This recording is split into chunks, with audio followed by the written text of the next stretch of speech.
दोस्तों नमस्कार। इस साल बैक टू बैक आपका आरएएस का एग्ज़ाम हो रहा है। तो आपके लिए राजस्थान एडमिनिस्ट्रेटिव सर्विस का विज्ञापन आ गया है। राजस्थान लोक सेवा आयोग की अजमेर की तरफ से आरएएस 2024-25 आ गया है।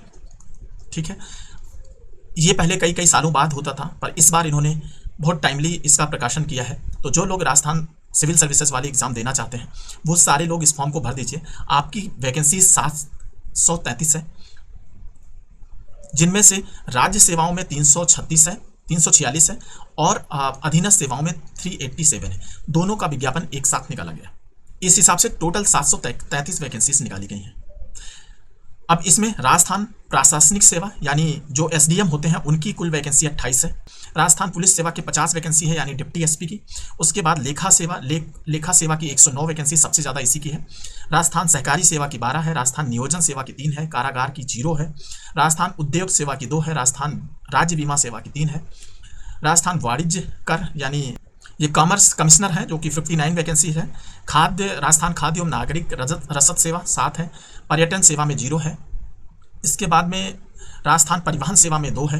राजस्थान समेकित बाल विकास में 13 है। तो देव सेवा में 0 है। ग्रामीण विकास में 40 है। तो इस तरीके से आप वैकेंसीज देख लीजिए। इसकी टोटल वैकेंसी मिलाओगे तो आप 346 वैकेंसीज हैं। इसके बाद अधीनस्थ सेवा आती है जिसमें आपकी 387 वैकेंसीज हैं। उसमें आप अपनी वैकेंसीज इस तरीके से देख लीजिए। सारी पढ़ने की ज़रूरत नहीं है, बस आपके सामने है। ये सारी वैकेंसी चाहे वो अधीनस्थ सेवा वाली है और चाहे वो मुख्य सेवा राज्य सेवाएं हैं, ये दोनों बहुत ही इम्पॉर्टेंट पोस्ट रखती हैं इसमें। तो आपके लिए ये इतना अच्छा मौका होता है कि गवर्नमेंट के साथ ही इनको मेन सरकारी नौकरी इन्हीं को बोलते हैं जिसमें आप बड़े काम करेंगे। तो अच्छे मन से लग के इस नौकरी को, इस जॉब के लिए आप मेहनत करिए। अब इसके लिए जो आपका शैक्षिक योग्यता होनी चाहिए वो है आप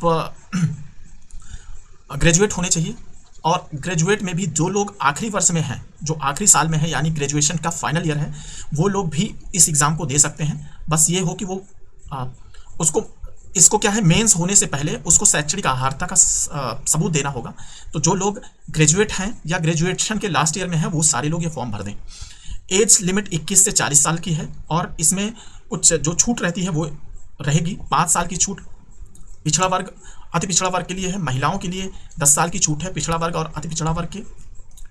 और वुमेन कैटेगरी जो लड़कियां हैं उनके लिए 5 साल अतिरिक्त छूट रहती है। तो यानी अगर जनरल कैंडिडेट की लड़कियां हैं तो उनके लिए मैक्सिमम एज 45 साल है। अब सिलेक्शन कैसे होगा वो देख लीजिए। सिलेक्शन आपका होगा, पहले प्रीलिम्स होगा, ये तो सबको पता है इस एग्ज़ाम को देने वाले के लिए। प्रीलिम्स के बाद में आपका मेंस होगा, मेंस के बाद में इंटरव्यू होगा और जो आपका मेंस और इंटरव्यू का मार्क्स है इन दोनों को मिला के आपको मेरिट बनाई जाएगी और फिर आप इसके लिए आपका मेरिट लिस्ट आ जाएगी जो एग्ज़ाम का रिजल्ट आता है। अब प्रीलिम्स एग्ज़ाम वस्तुनिष्ठ प्रकार के होंगे यानी एमसीक्यू बेस सारे रहेंगे। वो ऑनलाइन या ऑफलाइन दोनों तरीके से हो सकती है, वो डिसाइड करेंगे। उसके बाद में आपको मेंस देना होगा। फॉर्म कहाँ भरेंगे, इस वाली वेबसाइट पे चले जाइए SSSO rajasthan.gov.in पे। यहाँ पे OTR आपको 1 टाइम रजिस्ट्रेशन करना होता है। जो लोग किए हैं उनको केवल लॉगिन करना होगा और लॉगिन करने के बाद तुरंत आपका एप्लीकेशन फॉर्म दिख जाएगा जिस पे क्लिक करके आप भरना शुरू कर देंगे। ठीक है, फॉर्म फीस सारे राजस्थान के लगभग फॉर्म में 600 रुपये और 400 रुपये है, वो आप लोग अपना देख लेना। जो प्रिलिमिनरी एग्जाम होगा यानी जो प्रीलिम्स एग्जाम होगा उसके मार्क्स रहेंगे 200 और 3 घंटे आपको टाइम दिया जाएगा। तो प्रीलिम्स 200 मार्क्स का जो क्वेश्चन है ये 200 मार्क्स के लिए है। 3 घंटे जो मिल रहे हैं इसमें 3 घंटे यानी 180 मिनट में आपको करने हैं 200 क्वेश्चन। 180 मिनट में आपको करने हैं 150 क्वेश्चन, सॉरी 180 मिनट में आपको करने हैं 150 क्वेश्चन जिसके मार्क्स होंगे 200। अब इसमें कट ऑफ आता है कुछ 150 में से 70 से लेकर के 80 से 85 या 90 तक जाती है, 70 से 90 तक जाती है डिपेंडिंग अपॉन की क्वेश्चन 70 से 90 क्वेश्चन जाती है मेरिट। तो डिपेंड करता है कि आपका किस तरीके का पेपर आया। अब मेंस देख लेते हैं। मेंस में आपके पास अब मेंस के लिए 15 गुना वैकेंसी का 15 गुना बच्चे बुलाए जाएंगे। यानी अगर 700 वैकेंसी है तो 9000 लोग बुलाए जाएंगे किसके लिए, मेंस एग्जाम के लिए। मेंस एग्जाम कैसे रहेगा वो देख लीजिए। मेंस एग्जाम में 4 पेपर होंगे।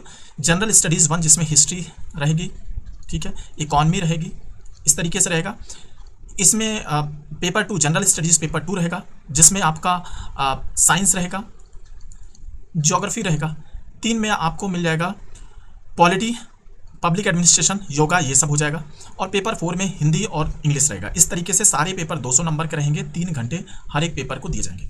इस तरीके से 800 नंबर का आपका मेंस हो जाएगा। ठीक है, अगर आपने प्रीलिम्स क्वालिफाई किया था, अब मेंस में यही नंबर है जो आपको इंटरव्यू तक ले जाएगा। अगर अब प्रीलिम्स का नंबर का कोई मतलब नहीं है, इस नंबर से आप मेंस देंगे। मेंस में आपको मेंस हो 800 का मेंस होगा, इसके बाद आप इंटरव्यू देंगे। इंटरव्यू 100 मार्क्स का रहेगा और इस बेसिस पे अब आपका मेंस और इंटरव्यू मिला करके मेरिट बनाई जाएगी। पूरी वैकेंसीज की डिटेल यहाँ पे दी हुई है, आप चाहें तो इसको देख सकते हैं कि कहाँ कहाँ कौन सी वैकेंसी कितनी है। थैंक यू दोस्तों। अगर आपका कोई कमेंट है, कोई क्वेरी है तो कमेंट में करिए। प्लीज़ वीडियो को लाइक करिए और चैनल को सब्सक्राइब करिए। थैंक यू दोस्तों।